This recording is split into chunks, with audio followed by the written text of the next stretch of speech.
Tonight's story is a work of fiction. It has nothing to do with the real CryBaby Lane or its productions. All rights to CryBaby Lane is owned by Nickelodeon, and rightfully so. Tonight's story is just a simple campfire story. But enjoy tonight's story.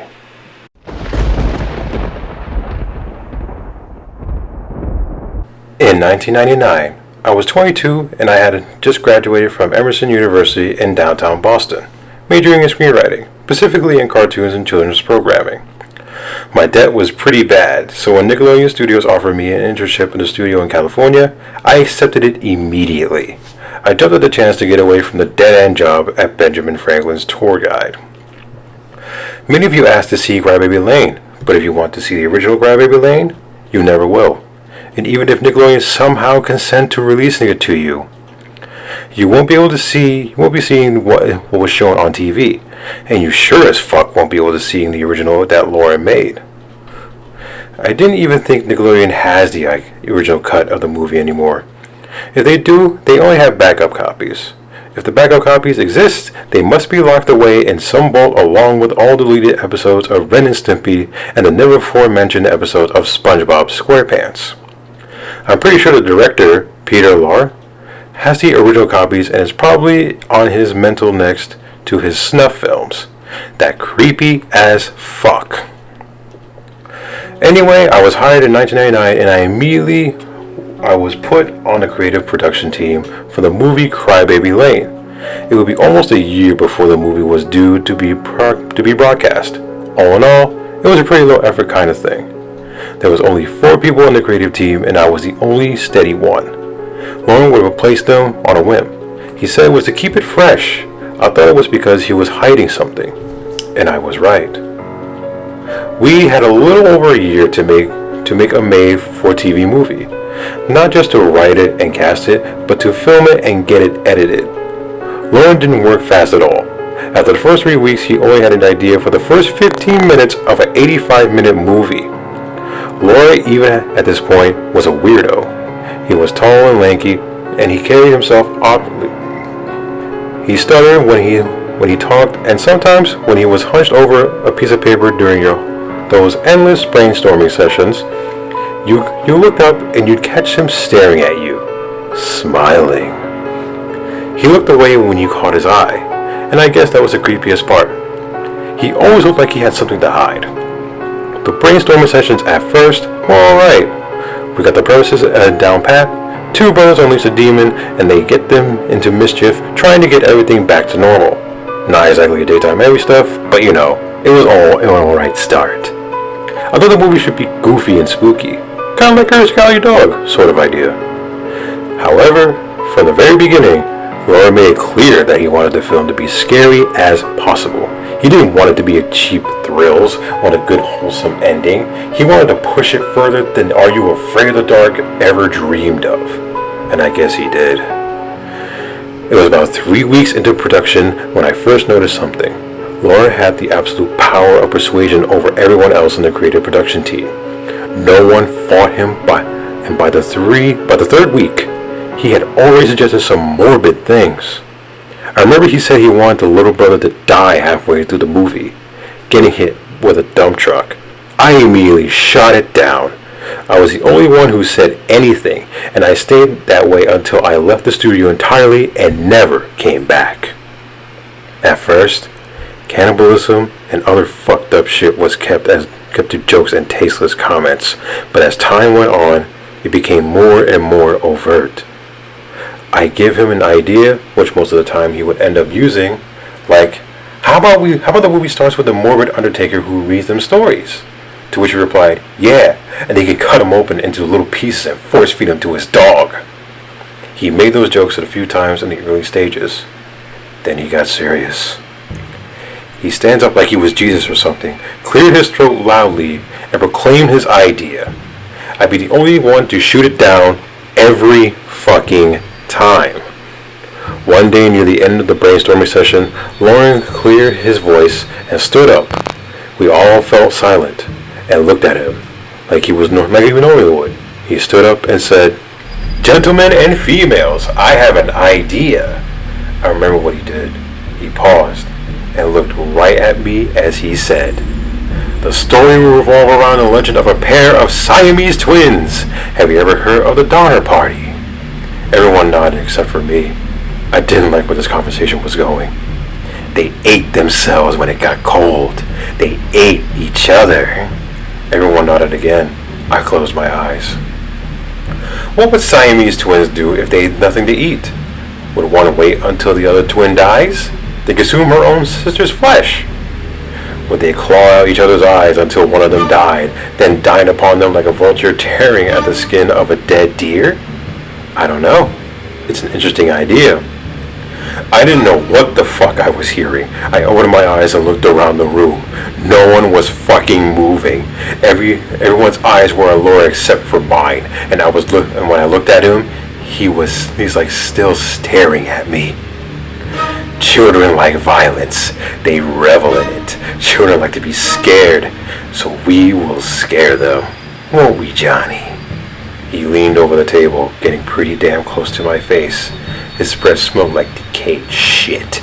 I stared back at him. I think you're fucked up, to be honest. He smiled, then backed away. Oh, I'm fucked up, alright. But you have to be fucked up to survive in this cutthroat world. His grin expanded. Literally right now, I'm going to show you some pictures that will spark some of your imagination. He got up and locked the door from the inside. I stood up and said, "What the fuck are you doing? Let's not make any error of judgments. Jonathan, sit down." "No, sit." For some reason, I did. Laura pulled out those shitty overhead projectors. He turned on the switch and he spoke out loud in the unusual high and semi-frantic voice. "This is the fucking news we need to continue with this pro-fucking-duction. This is what every child should see." He plunged, his eyes bulged in his head. He put an image down and the glass surface of the overhead. It was silent. The image was in black and white, and it was grainy. I could vaguely make out a boy laying on the brick wall floor. His arms cut off and his body little nub blood dots. The only thing that was clear was his face. He was bleeding from his mouth. Laura almost threw the paper off the overhead, slamming down another one. It was a zoomed-in shot of the boy's face. It was in color. The blood trickled from his open mouth onto the brick floor. His eyes shut.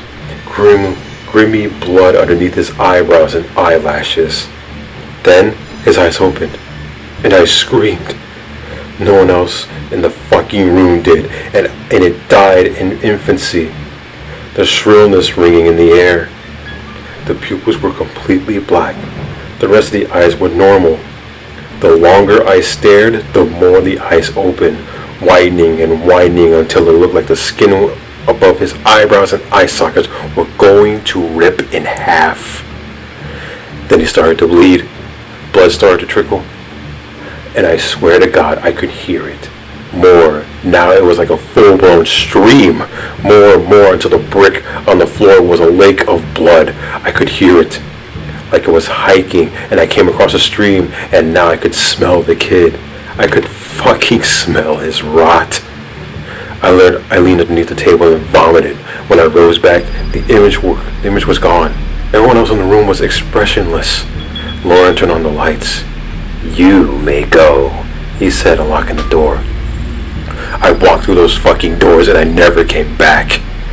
This happened near the end of the brainstorming process, and by the time I left, the casting was done and the script was almost fully written. They were desperately behind schedule. I think Lauren planned it that way, so that there wouldn't be time for proper editing. I never watched the real thing when it aired, but I heard from a friend who was working at the editing department that they had to cut a good 15 to 20 minutes of disturbing footages from the film before it was fit to be released, and it was only fit to be released. They didn't have enough time to check the footage frame by frame. I guess he got his wish, unless they cut every single scene that had the pictures in them. Every child watching CryBaby Lane had an unconscious memory of those pictures, and I weep for them. I really do. They fucked me up. and I write this to you, it will be the last thing I ever written before I slit my throat and before blood splattered all over this fucking computer screen. There's something I should tell you first, though. Early on, Lauren poses the idea of the two brothers capturing a squirrel, putting said squirrel in the jar, and slowly drowning it before filling the jar with sand and dropping it at the bottom of a pond. Soon after this was suggested, Sandy from Sparrow SquarePants appeared and the tea at the tree dome. Lauren also suggested that one of the scenes of the movie for a man with a squid-like nose to take off his pants in front of the two boys and rape them off camera, but heavily implied. Squidward soon appeared as a major character in SpongeBob SquarePants. It was suggested that with the two stepbrothers forced to live in the same house after the first one's mom was found dead in a shallow grave, her body heavily cannibalized by her own husband, a local weatherman. A show with a regular premise, Drake and Josh started in 2004, and the stepfather was indeed a weatherman. Lauren also suggested that the younger brother have a doghouse in which he keeps various animal fetuses encased in acid that he regularly used to poison his mother to have sex with his abusive stepfather, as told by Ginger debuted soon after that. A man who captures the souls of children in a vacuum cleaner and sends them to Hades, Danny Phantom. A robot who goes insane on the two brothers, killing one of them wearing his skin, pretending to be the dead brother in high school, My Life as a Teenage Robot. The list goes on and on. Nickelodeon knows, and they continue the legacy of Aurora, sometimes subtly and sometimes overtly, and there's nothing you and I can do about it. Do you want to see it? You got it.